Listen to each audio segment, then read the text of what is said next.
Welcome back, y'all, to another episode of Beyond The Vowz. Man, I'm excited. Off the chain tonight. Yeah, man, I've been drinking. This Japanese have not been I'm ready to get into this drama. Woo! All right, guys. So tonight our drink, our wine of the night, we are sipping on it's a company that makes really good sake. Actually Lisa, one of the ladies at the radio station at Stunner Radio, the owner and general manager, Lisa, she introduced us to this wine. So we've been sipping on it ever since. But it's really good. It's great. It's a great dessert wine almost. You can pair it with a lot of light things or even some things that are a little spicy. So it's also a great marinade. I didn't realize that either.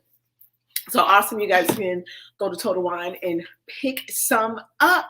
But guys, welcome to Beyond The Vowz. Of course, I am LaFlower, and this is my amazing husband / co-host, Mr. Marcus, as I call him. What's up, fam? How y'all doing? Happy Sunday to everybody. What's up? We Absolutely. Are in October. Wow. Man, 2021. Feels good to be here. Actually, this is my birthday month. It's gonna be off the chain. I'm sweating like a rented mule right now. We're gonna make it magical. These lights don't help you up in our home studio, and these lights are like. So, excuse me if I'm sweating off the chain over there. It's all good, but we're gonna make it happen. Plus, what, man? The show is gonna be extra hot, spicy. It's gonna be juicy. It's part 2 of our show last week, part 2. Where we talked about, can cheaters have a successful relationship?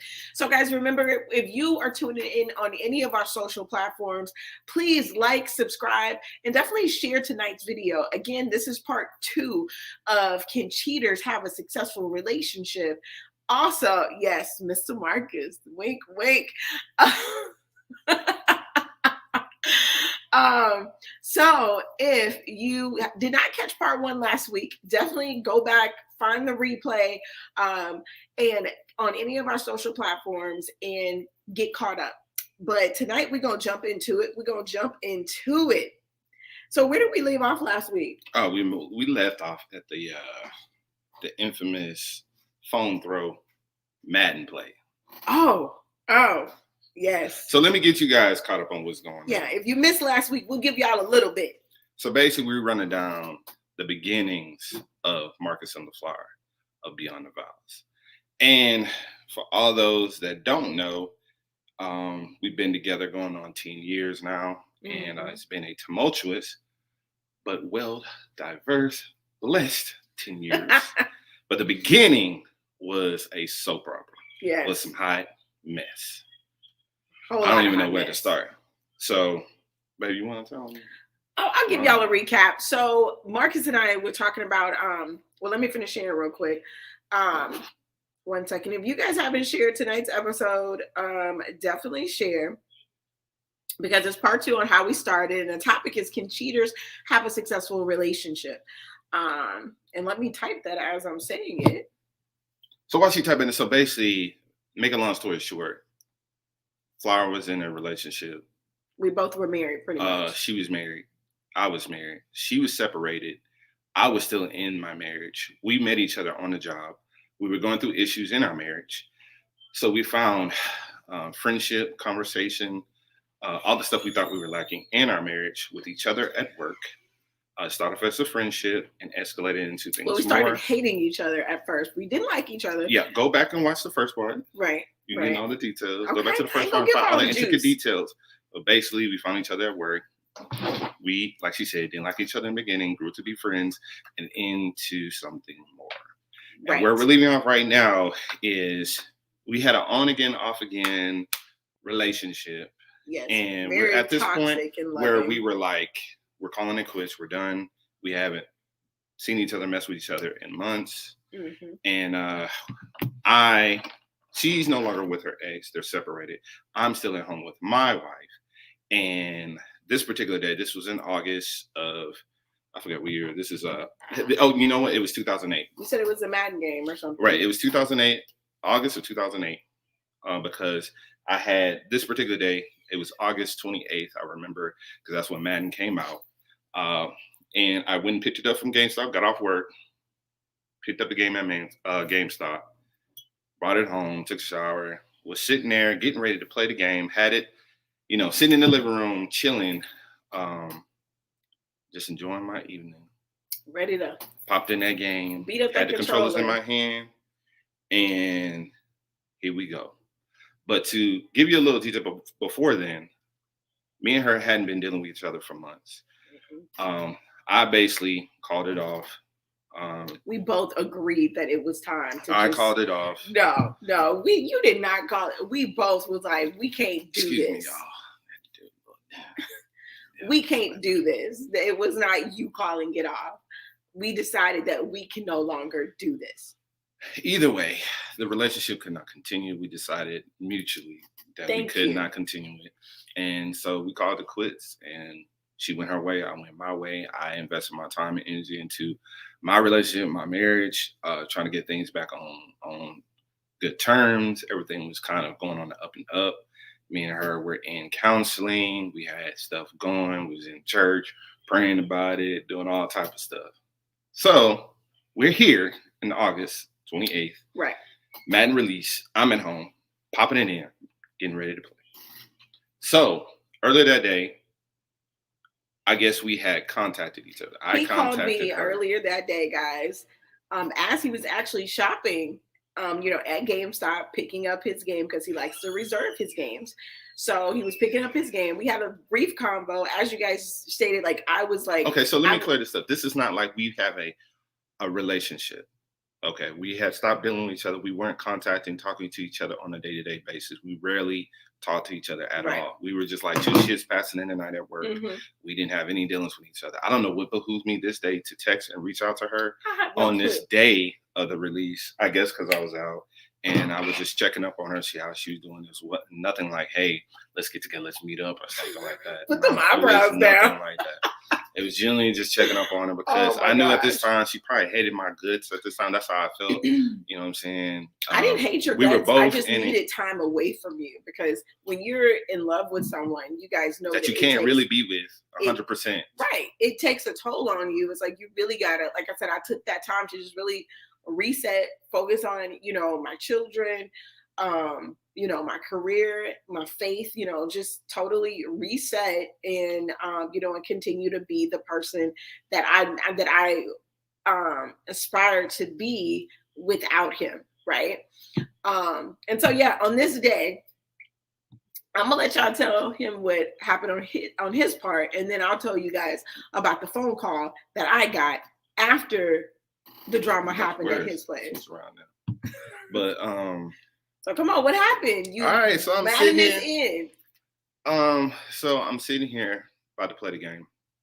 Like I said, we had text earlier. No, you called me earlier. But there was a text. Yes. You know what I'm saying, with the phone call.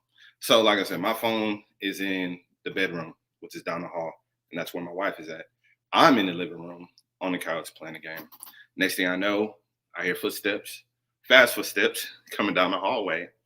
And she says, "Oh, really? This is what you do?" And she throws the phone at me. And she's like, "You know what? I'm done. I'm tired of this. I can't do it anymore. I want you to leave this house. I'm done." And I'm like, dumbfounded, like, what is she talking about? Because I'm like, I know I'm not doing anything. I ain't dipped in nothing. I ain't did nothing. I've been a good boy. Like, what is the problem? And she said, you need to tell that B to quit texting your phone. I'm done. She can have you. I need you to pack your stuff and get out. So I was like, what? So I looked at my phone, and this one right here had texted me something to the effect of like, I know the last one was like, good night. It was good talking to you, or good night, something like that. But it wasn't like a paragraph. It was like a sentence or two. And it wasn't anything like, oh, I can't wait to see you again. Oh, it's great catching up. Oh, I want to see, can we meet up? No, it was like, okay, good night. Something like that. It was like a goodbye after the conversation that we had. Now, mind you, when I was, and all of this is going to be in the book, I play a pretty darn good mistress, okay? What the? No, I'm just saying. I don't condone it. Hey, y'all, don't come for her when she said that, bro. No, This I'm is just this saying. is part of our If story. that's all I'm saying is, if that's the role that you're gonna play, you need to know your boundaries when you're playing that role. Okay, that's all I'm saying. I'm not saying I condone it. I'm not saying that that's good. All I'm saying is that. Yo. And so I said that to say, throughout my entire times dealing with Marcus, he never disrespected my home as I was going through what I was going through with my ex-husband, to the fact of late night phone calls, text messages, things like that. We didn't do that. And I darn sure didn't do it to him, because I knew the mental turmoil that he was already in, trying to battle me and home and everything that was going on. So I never was, texting him or calling him. It's like, I knew that, once we left each other for that afternoon or that day at work, it was nothing. And can you confirm that? Like, you didn't get no. She want to bring me this. Right. This is true. I don't even know if there's a code or a handbook to be in the sideline or the mystery, but it's like, no, she didn't cross those lines. I don't even know where to go with this, but it's I'm just saying I didn't cross those lines. So after that happened, guys, and this text wasn't after he had gotten home. This was like an immediate conversation that we had via text message, and I guess he didn't erase them or didn't feel the need to, because there was nothing, going on. Well, no, what happened was my phone was in there, so like there was true transparency. It was in there with her. I didn't expect to get a phone call, a text. It wasn't anything. Because that was hours like before. I said, we haven't interacted or done anything like that other than this phone call. And like I said, I don't know. I can't remember why exactly I did that. It was probably out of the blue. I don't know. But anyways, so I'm shocked. I'm looking at the phone. She's just like, I'm looking at the phone. I'm like, oh my gosh, Flower texted me. Like, but I didn't text. He did not see his phone. I did not text him while he was at home. I was like, why did I get this text message? But so, she was going off. She went into the back bedroom, and I don't know exactly where she went. She was like on the bed. She was kind of yelling at me and all this kind of stuff. And I think eventually she got up and she left the apartment. So, okay, so let me interject. So when she left the apartment, that's when she called me. So I think first I got a couple text messages like, come get him, you can have him, da da da. And I'm like, what is this? And then I got a text message of a picture of them on their anniversary. Well, because she had already sent me that picture after we weren't even dealing with each other. I'm like, why are you sending me this? Like, I don't care. I'm moving on. And that's it. And then that's when I think she called me, and she just, was just basically telling me the same stuff. It wasn't a conversation. It was more her just, just going, you can have him, da da da. And so after that, I didn't know if I should call him or if I shouldn't call him. But after she kept going in, I'm like, let me just talk to him. And so by this time, he had already gathered the majority of his things and put them inside of his, he had a SUV at that time. Let me also. Oh, go ahead. So at this time, like, she's outside. I didn't know this conversation was going on between those two right here. So I'm inside. I'm thinking like, damn, she want me gone. And by the way, her kids were sleeping. I felt bad because I'm like, man, this is kind of putting me in an awkward position that I'm going to have to leave right now. It's the middle of the night. You know what I'm saying? Yeah, because I was in bed. I was laying in bed. I didn't really have anybody to really call at that particular time. My sisters and stuff, they was like in Baytown. My dad was like on the other side of town. My mom was out of town. And so it was like, I really didn't, have any friends I wanted to involve in this whole mess. So at this particular time, when I gathered all my stuff, there was only really one person. I called the one that got me in this mess. Oh, wow. Was this lady right here. And I basically said, and it was very short, I was like, hey, I need you to come pick me up. I just got kicked out the house. Wife went crazy on me. I have nowhere to go. So can you come scoop me up? And she didn't hesitate. She already knew. I could tell. I didn't know she knew, but she was like, okay, cool. I'll come get you. So I had my stuff. I don't know where my wife went. She left. She went to, she probably walking, driving. I don't know. She went to go vent and digress or do what she did. Okay, pause, babe. So if you guys are tuning in, I just want to know. You guys put in the comments or put in the chat. I want to see, have you guys ever experienced anything like this? Or are you like, heck no, Flower, this is bananas. Y'all are crazy. Man, I'm looking, man. We need to get some likes, man. We need to get some comments, man. This is part 2. So we're gonna stop sharing the juice. We're gonna stop sharing the juice. If we don't get some comments, some thumbs down, some thumbs up, something. Come on now. Hey, we just being totally transparent. We're not, you know, we put our business. There's a lot of people that wouldn't be as transparent as we are. And you know, there's a lot of y'all that done some mess. Y'all done been involved in some stuff, but you're too holy and too private to really share your business. And we are here sharing ours because we have nothing to hide. There's pretty sure people can learn something from this or have gone through this stuff. And like I said, at the end of the day, the whole thing is we're not condoning our behavior at all. Confirm nor deny. At all. So, you know what I'm saying? You should, by all means, like I said, for me and my wife, we got busy. We kind of got sidetracked away from our relationship. We weren't paying each other attention. And we found attention from other people outside the household. And so we thought I was missing something and I was picking up. It's kind of like that 80-20 rule where I'm getting 80% at home. Because honestly, when I look at it, my wife didn't do anything wrong. She was a good woman. She took care of everything. She took care of the kids, cooked, clean, all that kind of stuff. She had a good job, all that kind of. There was nothing negative I can really say. It was just like we were going through a bad patch. Bridget got me glitching my pearls if I had them all. Bridget, I'm gonna tell y'all about the one time I drug a girl out the car with a bat. I'm gonna tell y'all. That's another episode. So nothing with her, but I'm just saying we went through a bad patch, and like I said. My thing is you work through those bad patches. You do not find the 20 that you think you're missing ain't worth you losing the 80.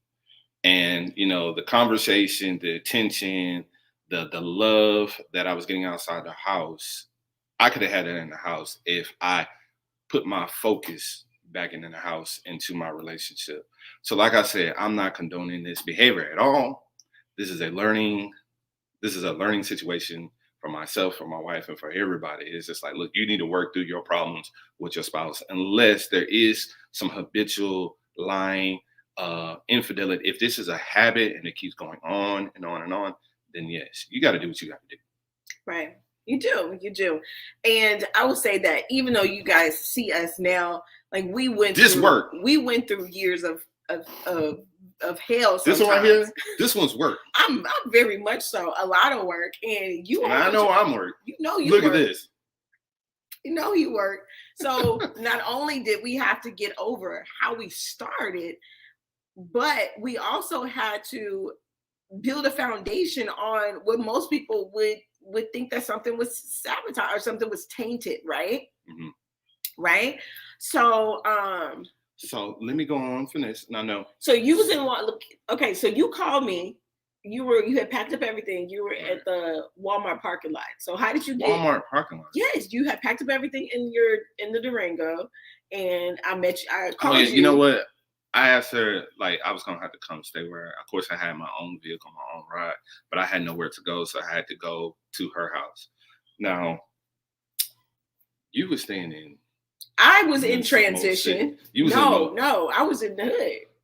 I was off gas. Like I said, there's a lot of stuff that's fuzzy and it's been because it's been so long, guys, and we've never actually sit down. This is our first time together, sitting down and giving full details outside of what I have in the book. And the book is just really of my transition from, you know, being a woman to being a mistress into transitioning into being a wife, right? And I say that it's like, of course, I regret a lot of things, but at the same time, those things have made me a better woman and a better wife because I've been down that road. And now I know I can help other women not go through the same thing because I've been on the cheating end, you know, all of that stuff. But we're not going to go there. That's how I end up meeting the girl at the car with the bat. And don't come from my wife. There's a difference. That saying that goes, you can't turn a garden tool into a wife. That is not my wife. And I know y'all sitting there thinking about it because she just said the transition she went through, but she ain't no garden tool. She's just a woman that got caught up in a situation. And it happens to a lot of y'all. And y'all are not garden tools. And don't let nobody else call you a garden tool. But I'm saying, but you, if you are a garden tool, then you need to look yourself in the mirror and say, hey, own it. You know what I'm saying? Say own the garden tool.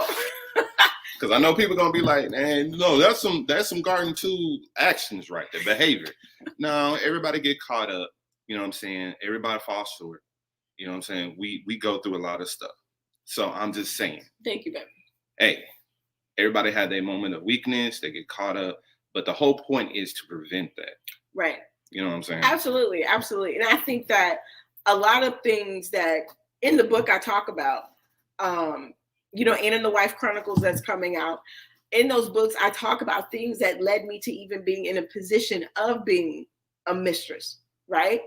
And sometimes, you know, but I'm not gonna get into all that. Let's finish this. So Marcus calls me, y'all. He don't have nowhere to go. He is sitting in Walmart's parking lot. Homeless, y'all. And I'm like, where are you at? Because literally I had went to sleep. Like the whole house was quiet, you know, everybody was asleep. I think I went to Walmart because I'm kind of inside trying to see what's going on. Right. And it was just like right next to my house. I had to get out of the house real quick because I know she left. I didn't want her to come back and deal with her because she was on 10, and rightly so. I can't fault her for that. She was on 10. So I was like, man, let me get my stuff, get out, because I don't want to get in a fight. The kids asleep. I don't want no altercation or nothing. I don't want to lay hands on her, and I definitely don't want her to get a skillet and bing upside my head. So I was like, let me get my stuff, get in my truck, and I just went down the street to the Walmart, sat there, and I don't know if I called her again just to make sure, because I know it was late, to make sure, like, hey, is it cool? Is it cool if I come over? Is everything straight? I know I'm putting you in a situation. You didn't even say all of that. You were in massive I said in my mind. You were in massive shock. I'm in my mind. Yeah, everything is, because both of us were. I didn't know what happened. Like, I wasn't doing anything. My wife knew at the time that we had stopped. We were in counseling. She knew that my behavior changed. We were not contacting each other. Everything was straight. Then, like I said, this came out of left field. And it was like she pretty much said she was done at the point now where I was ready to go in a relationship. Now she was like, I'm out. So, you know what I'm saying? So it was just like, it caught me off guard. I was a little in shock. I was a little hurt. I didn't understand what was going on. And so I went over to her spot. Like I said, had to contact her to make sure everything's cool. So I went over there. And like I said, guys, I'm not telling you that what you see now is how it was the day I went over there. No. Because like I said, I was dealing with a lot of guilt. I was dealing with a lot of frustration. I was dealing with so many emotions because of how I left that relationship. And me and her, it wasn't easy between us because there was a lot of rocky things, because she had her household. She had stuff going on over there that I was not privy to, what was going on in her world that I just now put myself into. And then I'm trying to close this chapter, but yet there's emotions, there's love, there's stuff going on with my wife that I have to close that chapter. And there's also children involved, because she had children that I had grown extremely attached to that were like mine. And so it was just a horrible situation for everybody. So mentally, I was there with her, but I wasn't fully into that relationship with her in the beginning. I was still kind of split between being back home with my wife and with Flower. So as you know, my mind was just racing. And I'm like, this is kind kind of my fault, so I can't kick him out. I'm trying to work through this. And like you said, there were kids involved, because I had let the kids meet Marcus before we had months and months ago. And that was my fault. I should have never, let the kids even meet him during one of our, together stints. And when we abruptly ended the last time, the kids were like, because I never bring anybody around my kids. And then to all of a sudden, this guy pops back up, and they like, well, good morning. Like they never saw me, because I was mainly in long-term relationships, right? They like, where did Mr. Marcus, like, where did, he come from? Or, what is he like? We just trying to get our cereal. Like, what's going on? Like, why is he here? When you know those ties were cut. And so it was hell in the beginning, to say the least. One thing, we knew that we loved each other, or we knew we had loved each other at a moment, but because we didn't date either. Like, there was no, official dating period or courting period. It was like, bam, y'all together, right? Y'all are living together, y'all together. And so I'm still in the process trying to, close out my marriage with my ex-husband. He's trying to close out, or just even transition to the thought of, ending that previous relationship, that previous marriage. So it was so emotionally draining, right? It was so emotionally draining, right? And so it was hard.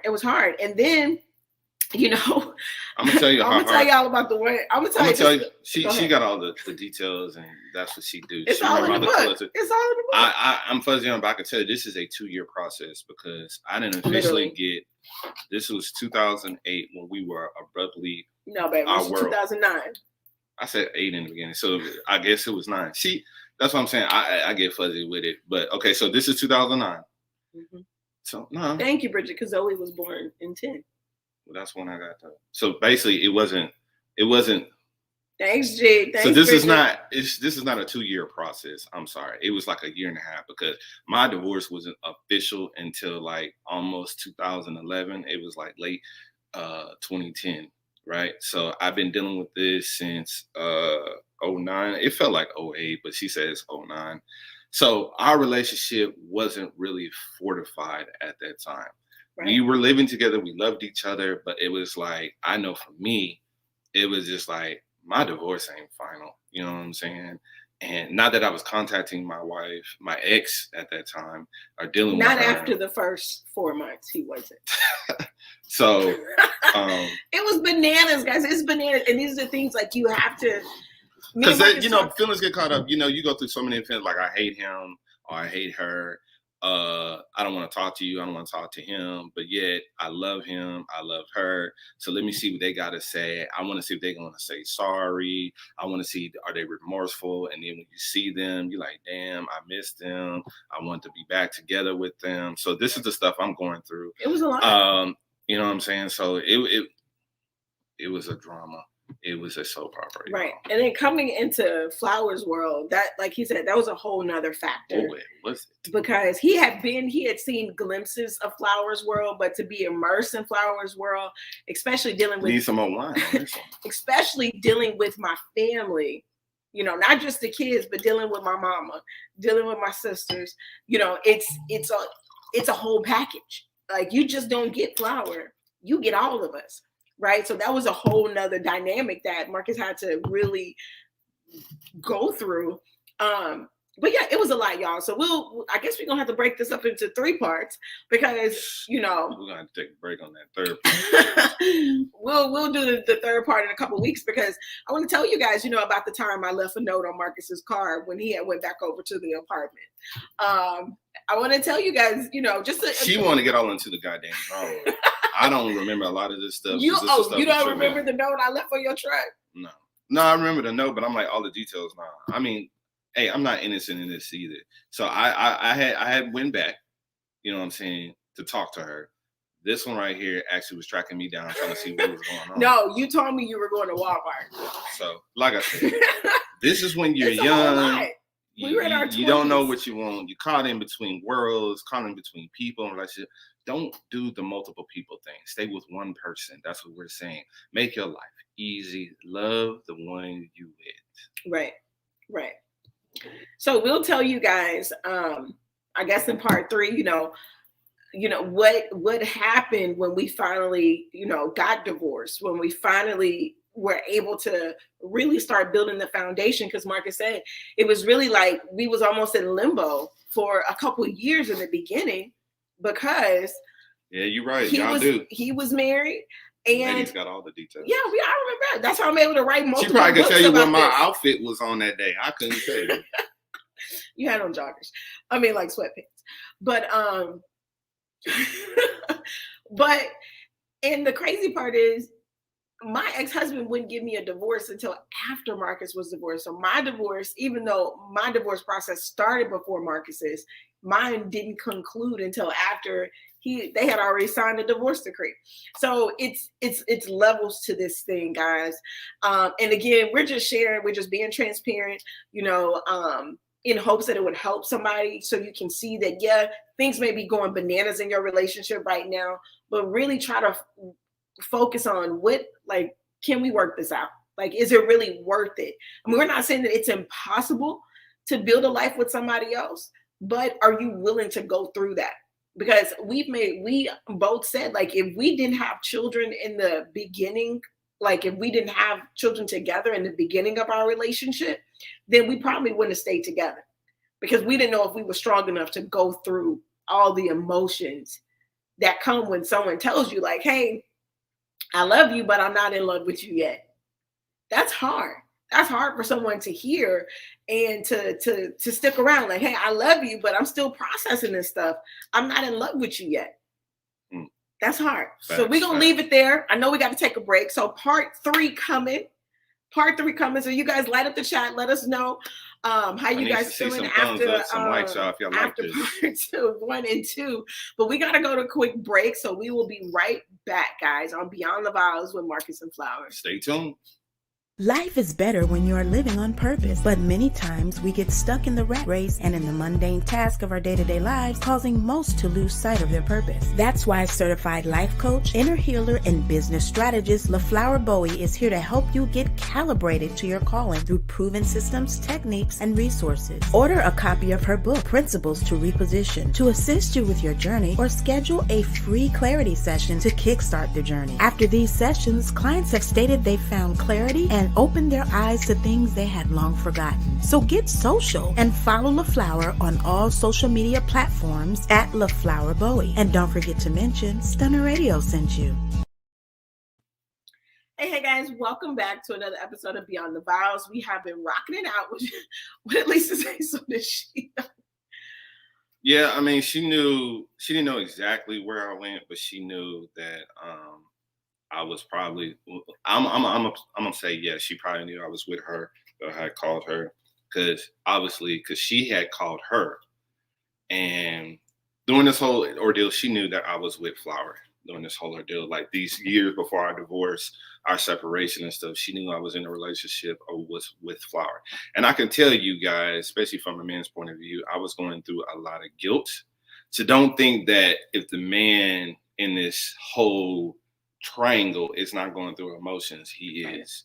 Because if he has any love for his wife, even though he has cheated and stepped out, there's going to be a remorse. He's going to feel guilty. And I did. I felt so miserable. Horrible, and I was taking it out on Flower in our relationship because I didn't feel worthy enough to be in this relationship.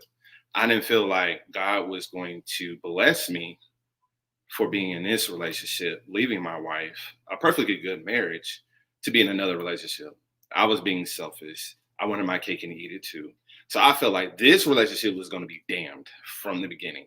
How it started, I thought this was just, the devil's going to be all up in this, and he's just going to be like, yes, this is what I want. And so it took me a while to forgive myself, to ask God to forgive me, and to move on and to be fully vested, because I was still feeling a lot of guilt.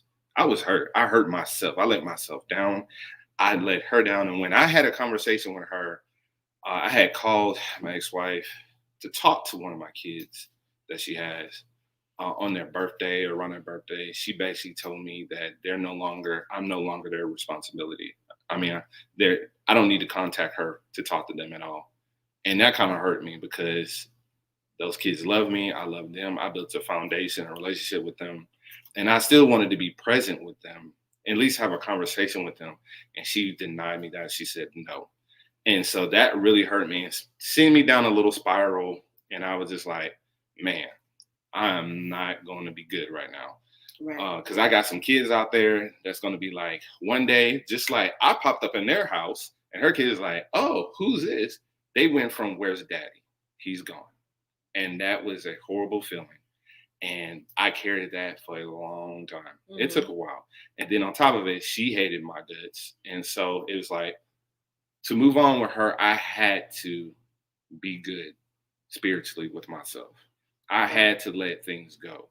You can't hold on to the BS and the drama and the things you caused to move forward. You got to let it go. Right. You know what I'm saying? Whether that person's hurt or whether they're going through, if you said you're sorry, you're adamant about it, but they're sitting cussing you out, all that, they got to deal with that. You have a clean conscience. You ask forgiveness, you repent, and you move on. It's going to take some time. I'm not telling you this is a quick process. It took a while. Like I said, this took years for us to even get to a relationship where we're in love and we can move together. Right. After that, because of course, we knew that we were connected to each other on a deeper level, but just the emotions of knowing that the foundation of your relationship hurt somebody. And even when, my ex-husband found out that I was with Marcus, that I was pregnant with his child, and that happened within 4 months of us getting together, he was like, I'm getting emotional just thinking about, the look that he had on his face, because we hadn't seen each other in a while. And it just so happened we were living in the same area and I was looking for him to get the divorce. But, so it's hard for you to build a new foundation, knowing that this foundation is built on hurt, people's lives being torn apart. So that's another reason why we just want to, lay it all out there, because it's like, it's when you cheat, you hurting so many other people around you. It's not just you and the triangle that's going through. Yeah, that's the obvious. Those are the people that you're dealing with, but you're dealing with, if y'all have children, if you got other spouses, if you got other relatives that you brought into this relationship, into this whole circus y'all got going on, right? Everybody's going to be affected. So. Right. Family, friends, because Marcus and his ex, they have, family ties. I mean, so it just makes it awkward for everybody. And it's hard, especially for even us to try to even enjoy each other's company when we're like, dang, we hurt some people. So let me tell y'all this, and I'm gonna leave this whole thing until part 3. Before you step out of your relationship, before you make that decision to meet this person up, to send that text message, to dial that digit, to call the mistress of the other dude, ask yourself, is the juice worth the squeeze? And if it's not, don't do it. Because I can tell you it's going to be a lot of drama, a lot of pain for you to go through this process. It might be a temporary physical satisfaction. They might make you feel great mentally, spiritually, and physically in that moment. But once the dust settles, the little smiles and giggles are done, and you're left with pain, frustration, tears, heartbreak. Is it worth it? And I'm gonna leave you with that. That's it. And I guess in part 3, we'll go through a few more details on how we were able to build that foundation. And as we began to not only grow on our spiritual journey individually, we actually started growing on our spiritual journey together. And lo and behold, as big as the city that we live in, guess who we run into at church? Boy, the drama never stops. Guess who we run into at church? Picking up the kids from children's church. All right, guys. So we're going to go ahead and transition to our relationship debate, our ace metaphor question. So if you guys missed part 2, definitely come back and watch the replay, because we definitely gave more insight into the story after that phone was broken, or Marcus got that infamous tap on his shoulder, heard those footsteps down the hall. We gave you guys more details on that tonight. Let's see. We already talked about the old sex tape. We talked about that one, right? I don't think we shared it on the show though. Yeah, we did. I think we were in the other studio when we talked about the old sex tape, and you said no, you wouldn't want to see the sex tape. Okay, yeah. You're right. All right, guys. So, no, we're not gonna ask that one. Oh goodness. We don't have no good cards tonight. Let's keep going through the day. What about this one? I know since we're talking about cheating tonight, Marcus, your best friend tells you that they accidentally kissed your ex one time while you were together. The what now? Your best friend tells you that he accidentally kissed your ex-wife while you guys were still together. Yeah. What happens next? I'm supposed to whoop his ass. Marcus, you can't say that. Why not? Ass ain't no. Oh my gosh, really? No. You throwing bows? But you said ex, so I'm no longer in a relationship with her. But they kissed while you were still together. I would feel a certain type of way, but I would ask them like, dude. Of course, you're gonna want to know details like when was this? Where was this at? And where the hell was I at? Was I there? You know what I'm saying? If I was in, like, if we had all a get together and I'm there and I walk off into another room and y'all smooching and stuff. Right. So I'll be like, no wonder she's an ex. You know what I'm saying? So I might have to look at him a different type of way. You know what I'm saying? It's like, are we going to continue this relationship? First of all, and then if I got a new girl, I'm definitely not bringing her around yelling. You won't meet her. Really? Oh my gosh. I know women, y'all don't play that. So it's like, if your homegirl was like, oh, ain't no accident. Like, I accidentally kissed Robert. Say, what's an accident? I accidentally kissed Ken and Robert. You guys may have been playing the game. You guys may have hugged and that's accidentally not what the card said, smooch. No. You know when you give hug kisses and stuff? No. Okay. All right. Next one. So your phone dies. You ask your significant other to use theirs and they refuse. What happens next? Your phone dies and your spouse don't want to give you the phone? Right. So if I refuse to give you the phone. You know what? That's not a big thing with the phones because, I don't trip on the phone stuff now. If you really adamant, it all depends. Wait, your phone dies. The woman that you're with, she refuses to give you her phone, and you really need to make a phone call. Then I'll be like, yeah, that's cause for alarm. Cause I'm like, why? Like, why can I use your phone? You know what I'm saying? I know you have a problem with that. Oh, yeah. All the ladies will have a problem like, oh, for real? You don't want me to use your phone? You got on your phone that I can't use it. Oh, my goodness. I got one right here, y'all. This is for the ladies. I really want to know what the ladies think. If your husband or your boyfriend gets wrongly sentenced to 20 years in prison. He doing that time, 20 years, doing that dub. Would you be willing to abstain from sex until he gets out? What? Say it again. Basically, if he gets sentenced to 20 years in jail, are you going to stop and refrain from the hanky-panky, the horizontal polka, until he gets released? I'm doing 20. What you doing? You doing that 20 with me? I'm doing that 20 with you. I don't like how you sip that wine, bro. But you got to understand, I'm used to men being 20 years, lady. What y'all doing? Incarcerated. 20 years, lady. 20 years. But I will say that there's this guy on YouTube. He talks about all these crazy prison stories. And he be saying, like, sometimes couples be still doing their thing. Lisa said 20 days. 20 years, Lisa. 20 years. That's not even a good month. You can't win a month. But I think some couples get creative. How you gonna get creative? I'm in jail, bro. Or marry him, and then there's some facilities that let you do what you do. Conjugal visits. Right, Gina. I don't think it says your significant, your partner, either or. If this is your husband, either one, your boyfriend or husband, can you sustain for 20 years until he gets out? Is basically the question. It could be whatever your taste is. Whether you're a boyfriend, you're engaged, you're married, he doing that dub, he doing 20. Are you doing the 20 with him? Solid, faithful 20. No hanky panky. Why you gotta make the face like that? He's sitting there like this in his cell, like, well, what you know what? I know she out there doing me wrong. My deciding factor would be, what did he do to get 20 It says wrongly accused. He could have been at the wrong place at the wrong time. He doing that time. I'm gonna ride with But I'm gonna say, even if he did that joint, you still waiting? I'm gonna ride with with him. If he did my it, husband. if he out there committing crimes, You said if he's wrongly I'm accused. flipping it. If I'm out there doing armed robbery. No, if I didn't told him like, why you keep stealing? We got money. He's just like, I just like to steal. No, I'm not going to stay with him. Okay. Yeah, Gina, boyfriend missed me. Like we done. Like we gone. Dang, Gina.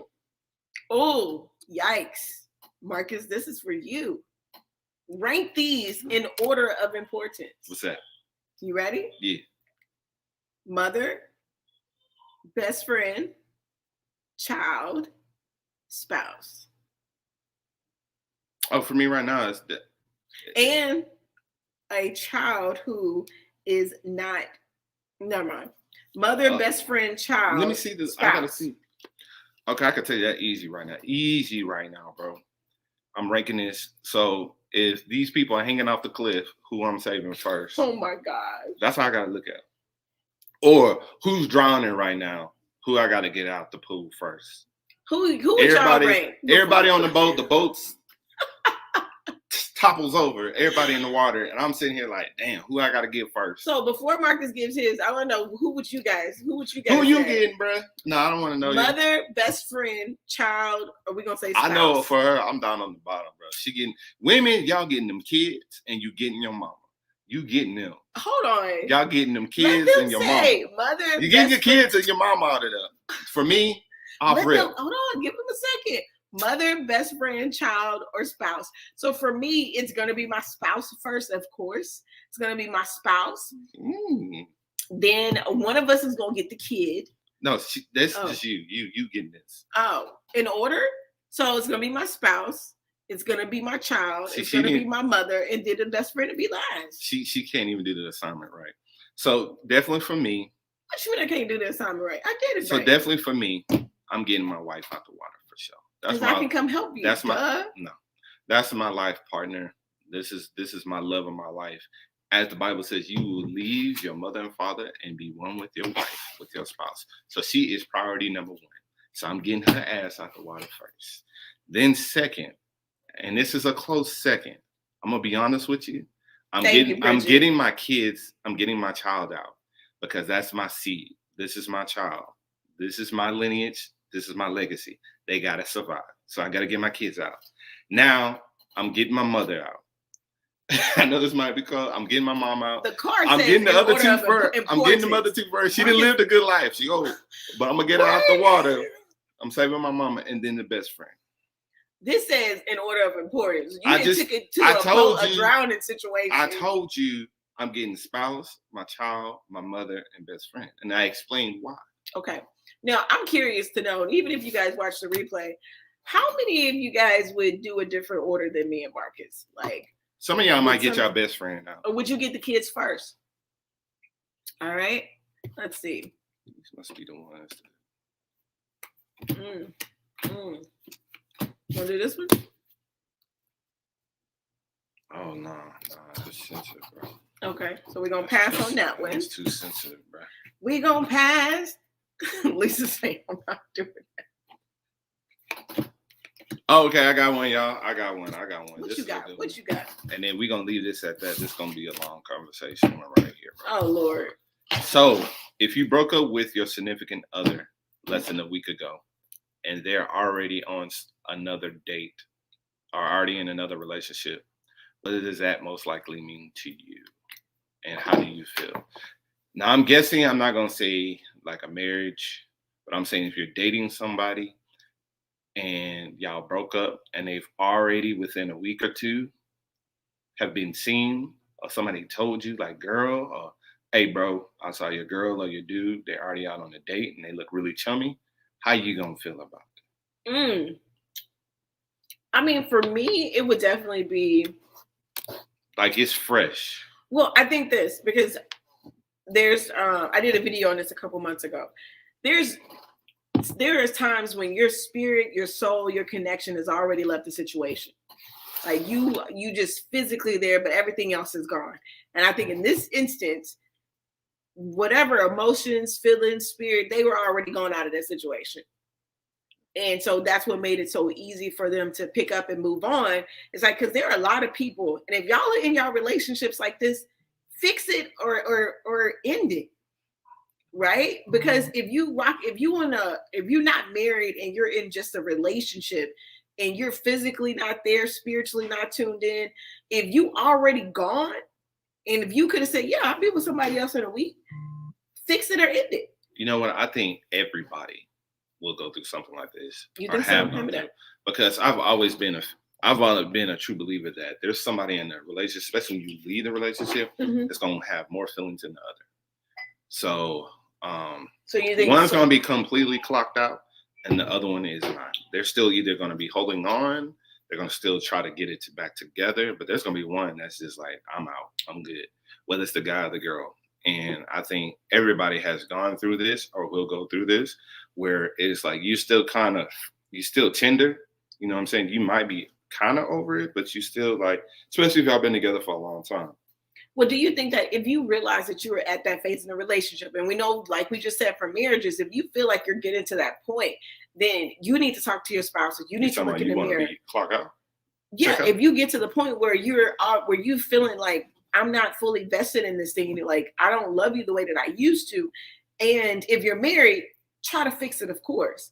But if you're dating and if this isn't your person, it's like, what should you do? Should you bring that up to your spouse? I mean, to your partner, to your girlfriend, boyfriend? Yeah. This is an open line of communication. You should communicate. But why don't we do that? Why don't we just wait until something happens to give you an excuse to cheat or leave? I think. What do you mean? Like most people who are feeling that way, if you're talking about the one that's trying to hold on to the relationship? Mm-mm. Oh, you talking about the one that's clocking out? Like the one that's clocked out already. Oh, they're just done. I mean, there's a lot of variables that could be feeling smothered. They can feel like, hey, we're just not vibing. We're two different people. It's just not a good relationship. We're on two different pages. As the other person, you gotta know. I blame the other person because you got to be invested in a relationship. You will know whether or not your spouse is there mentally. It's the mental thing. Right. Because they could be there physically. People can be involved in anything physically, and then the mental is somewhere else. But if they're mentally clocked out, that's a problem. And you're going to know that. You're going to see signs, conversation, communicate, especially with the communication. The communication ain't going to be there because you're going to be calling and texting. They might pick up. They used to pick up on that first or second ring. Now you might be sent to voicemail. And you might get a call back in a couple hours. Right. So, and I think the audience, most of them were saying that they think that if you're able to move on and be on a date with somebody that quick, that they were probably already doing it, or I think Bridget said something that other person was already in the mix. What do you think about that? I believe, that could be a factor. But if this is like a random new person, like you have never seen this person, this is somebody new, that just means that they're over you, they're over the relationship, they've moved on, and you're still holding on to the past. And you definitely don't want to be in that spot. I think everybody that's in a relationship has liked somebody, has been in that situation where it didn't work out. You're kind of left there looking funny. They're out. They've moved on. So you told me you didn't been in a situation like that? Man, come on. You didn't been in a situation like that? Oh, yeah, not dozens of times. Because your boy is a player, but I'm telling you, it's happened back in the day and it's happened with puppy love. Give us one example. No, I'm not going into all the examples. This is one example. So I'm just saying, like, everybody been through once your puppy love phase, your high school phase, especially college phase. You know what I'm saying? College, woo. You know what I'm saying? They dabble and play and do all type of stuff in college. But I'm just saying, everybody been through a relationship, and I'm telling you, 9 times out of 10, when you're in a relationship like that, one of the even in the beginning, had invested 100% into it, and the other one's kind of like, I'm gonna give 60, 70, see how filling it out, putting that foot in the water, see if the water's cool, if it's warm, if it's hot. I'm gauging, but the other person's already down the street, around the corner, ready to go. Right. Well, let me ask you this, since you said this, and you guys tune in and let me know. Do you think that you become more vulnerable in the relationship if you are the person that says, "I love you" first? Hell, yes. You're definitely taking the risk of the person. So what is that from a male's perspective? If she says I love you first, like what is that? That's just like proposing. If a man proposes, not 100% sure that she's gonna say yes. You're just willing to put yourself out there and say, "Hey, I'm putting all the cards on the table. I'm showing my naked butt, but I'm gonna go all in and see what happens. Somebody got to do it. For the relationship to progress and move forward, somebody's gonna have to be the one to initiate the Right. But do you think that, have you ever seen or have you ever experienced anybody that take advantage of you being the first person to say, I love you? Like they feel, oh, he's sprung or she, Oh, you know. yeah. You're gonna have people, and that's when you know you're not really with a good one. You're not really with the one you want, because they shouldn't be taking advantage of you. They shouldn't be waiting for you to say I love you or put yourself out there without putting themselves out there. Then you know that you're with a user, you with an abuser, and you about to get played. Right. So you got to see the signs, you know what I'm saying? And a lot of us will get caught into that physical, like, oh, damn, he look good. Oh, damn, she fine. And we're ignoring all the red flags that this person is not engaged. They're not involved in a relationship. But we so caught up on what stuff that we like and we want. And it's like that person not even giving us what we want. But in our minds, we going to get what we want. And it's like, no. You know. Right. And I think as women, I'll speak for myself. I know I've done that in previous relationships where I would, think that, oh, I can adjust this. I can get what I want from in that area and things like that. But I do think that for me, my mindset, in previous relationships was, I don't know if I want to be the first person to tell him I love him, because I don't want him to think that that's an open an open invitation to, to mistreat me, or because I've shared my emotions with him, for him to think, oh, Flower's gonna be here, let me go dibble and dabble and things like that. Right. Why do women feel like they can fix a man? Y'all want to look at a man like he's That's a project. whole nother episode. But I'm like, Marcus. y'all want to look at this like a project, or even men look at a woman as a project. Like, I can change them, I can fix them up. If I dust them, they're a little dirty, but if I take them, clean them up a little bit and set them up and treat them so well, they'll be good. I'm like, honestly, you really can't change anybody. They gotta want to change. I say you can help people. No, you help them. You help them evolve. To find out who they are, but ultimately they gotta change themselves. Yeah, I mean, I think it's hard, because for me, I would see potential in people. Like, I would see potential, and for me, I wanted things for people that I was in relationships more than they wanted it for themselves. Even in business or in friendships and things like that, sometimes we get more vested into somebody else's success than they're invested into their own. That's what I'm saying. Sometimes you fall short with potential. We've all thought, well, we see potential, and potential ain't gonna get the deal closed. That's so true. It's so true, and it's hard because. I was, in a relationship I was in, like the guy, he, started, going to church with us, he started, because I took him out of that environment that he was in. So he was in the flower environment that I told you guys that Marcus came into. But at the end of the day, that wasn't him. It's like, because the only thing, you can't withstand something, or you can't do something for long periods of times that are not true to who you really are. At some point, you're going to break. At some point, you're going to go back to doing the things that make you comfortable and make you be you. You can only put up a facade for so long, right? Because you're going to drive yourself crazy. And him being in that relationship with me, it wasn't him. Like, he didn't fit the lifestyle that I live, or the lifestyle that I desired from my household. And at the end of the day, he wanted to go back to, that world. But I thought that, man, maybe you can change somebody. Maybe, opening someone up to new ideas and a different way of living and things like that, you can change them.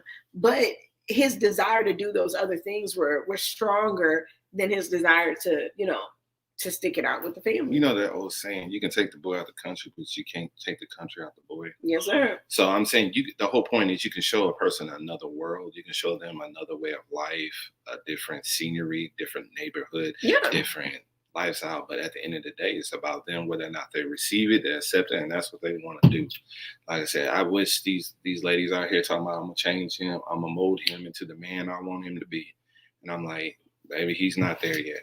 Right. He may not get there anytime soon. Are you willing to have the pay? Really, the problem Bridget? is, ladies, yeah, potential. Sometimes it ain't. I'm gonna be honest. For men, it's like the potential might be there. There's a lot of men that have a lot of good potential, but whether or not they're gonna act on it, whether or not it's gonna manifest itself, you never know. So the thing about it, ladies, are you willing to stick around for your lottery ticket to cash in? You know, and sometimes they don't ever cash in.